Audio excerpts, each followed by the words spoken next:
Hello and welcome back to Drizzle Animations, where leaving a like and subscribing will get you your very own Farmers Union iced coffee. For those of you who somehow haven't managed to figure out where I am in this wonderful world, I live in this small little country called Australia. Straya.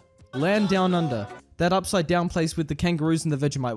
Whatever you want to call it, it's the country I and close to 25 million wonderful people call home. And today, on the 26th of January, those 25 million people are celebrating Australia Day, where today marks the anniversary of the 1788 arrival of the first fleet of British ships at Port Jackson, New South Wales. However, for the 76.5% of you who aren't in Australia, I want to take this opportunity to show you some of the things my country offers, and I would like to explain a few, misconceptions that anyone outside this country has. Looking at you, America. Whenever someone outside Australia is asked to describe the country, they always default to roughly the same thing. Australia is just some flat, dry, dusty outback with shacks and water tanks everywhere. There are crocodiles and spiders and kangaroos and drop bears in your backyard. Literally everything there once you're dead. And they live off a diet of dirt and milk or something. Okay, first of all, you do realize we have suburbs. We aren't that isolated. To be fair, I'm sure some people do live in shacks in the outback or something, but most of us live on our coastlines. Secondly, no, not everything here wants you dead.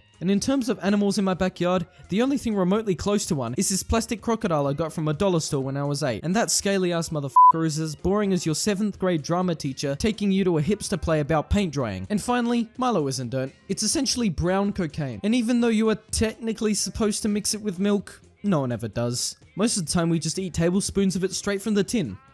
At least, that's what I did as a child.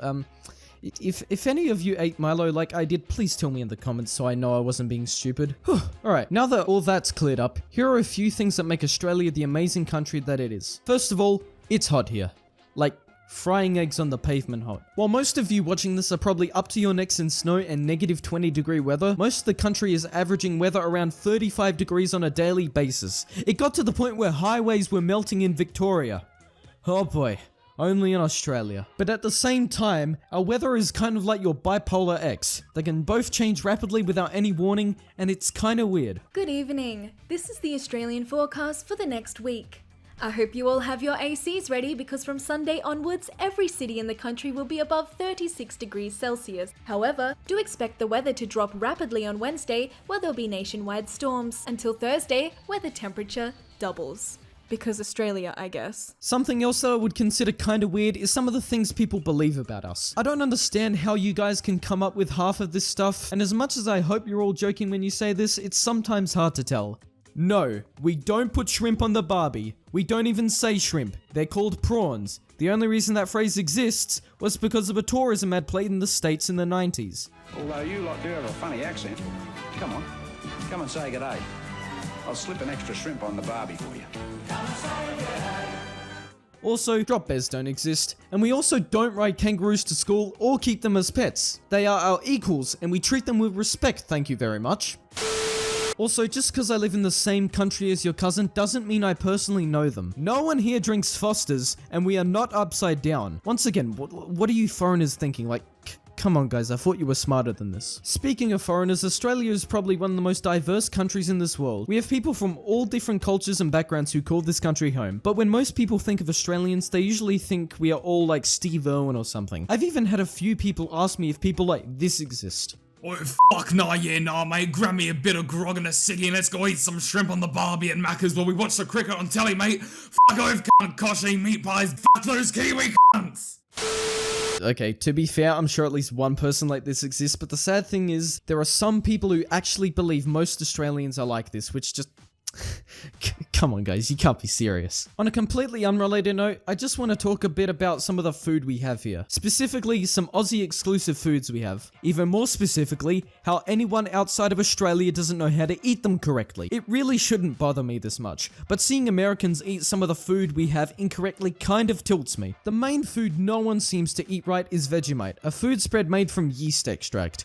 Now America, you've done some amazing things for this world. You've sent men to the moon. You've made amazing advances in technology and science. And in general, you're a pretty nice country.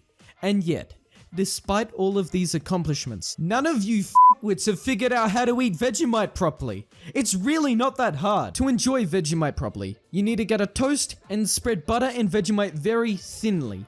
thinly. Most of you put enough Vegemite on your toast or crackers to feed a small village. And don't get me started on the idiots who eat Vegemite with a spoon. It's not Nutella. Of course you won't like it if you eat that much. You silly sausages. Oh, Jesus Christ. Anyway, our next food item is Tim Tams. They are essentially 2 chocolate biscuits with chocolate filling, and said biscuits being coated in chocolate. Now, if your mouth is drooling and your arteries are feeling a bit uneasy, they should be. As much as these biscuits are very fattening, they are absolutely amazing. By the way, if you ever get your hands on a packet, you need to try out something called the Tim Tam Slam, where you get a beverage, usually warm milk or tea, bite off 2 opposite corners of the Tim Tam, and then you use the Tim Tam as a straw. It sounds so simple and boring, but you have no idea how fun and delicious it is. It's incredible. Wow.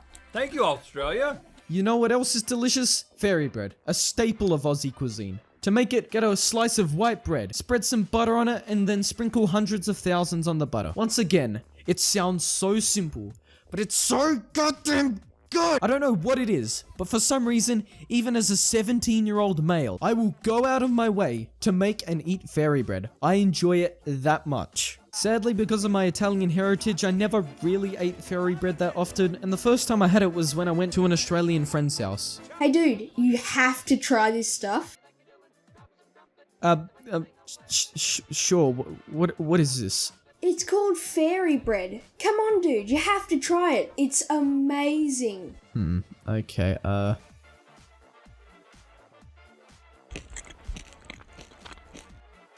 Oh my god, this is amazing! Okay, I could go into a detailed list of all the food we have, but I'm 90% sure that 1/3 of the people who clicked on this video left the second I mentioned Vegemite. So here is a quick list of some foods and drinks we have here. Anzac biscuits, wheat bix, lamingtons, bacon rolls, fish and chips, pavlova, pies, sausage rolls, pasties, caramella koalas, shapes, scotch fingers, twisties, burger rings, hundreds and thousands, biscuits, cheesy mite scrolls, bacon and cheese rolls, iced ovos, Coles mud cakes, mint slices, wagon wheels, cherry ripes, crunchies, chicken parmesan, chico rolls, golden gay times, pedal pops, super dupers, galippos, drumsticks, solo sprite, cotties, cordial, Bundaberg drinks, Bigfoot drinks, Kirk drinks, Farmers Union iced coffee, Dare iced coffee, Pure Milks, VB, Carton Draws, Hard Super Dry, West End Forex, Scott James Sparrow could go on, but my lungs have no air in them anymore, sweet Jesus. However, ladies and gentlemen, there is one food that is considered to be an Australian phenomenon. It is an item of food so glorious, so delightful, so iconic in fact, that I guarantee you all Australians have had the pleasure of indulging in it at least once in their life. Its base, a slice of the cheapest white bread money can buy. Its main component, a char-grilled sausage, all topped up with fried onions and condiments to your liking. All from the place where lowest prices are just the beginning. I present to you, the legendary Bunnings Snag. Drizzle, isn't Bunnings a hardware store? Yes, it is. Why does a hardware store sell... Okay, don't question it, okay? But Drizzle... Listen here, you fucking little In all seriousness, Bunnings lets charities host sausage sizzles to raise money, and considering you can get a snag and a drink for just $4, I don't see why you wouldn't want to. And trust me when I say this, the snags are actually amazing. When it gets to the point where people are flying drones to Bunnings to pick one up, you know they are doing something right. I don't know what the appeal about buying a sausage from a hardware store is, but goddamn do I go out of my way to actually eat one. Actually, you know what? This has inspired me. Let's go get one right now.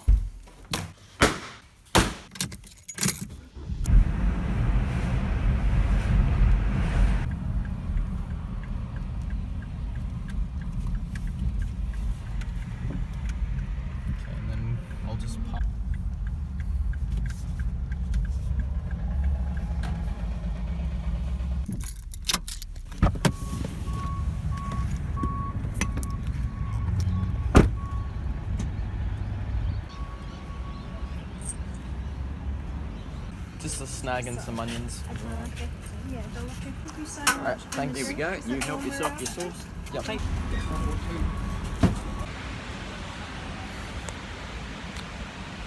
This is a good snag.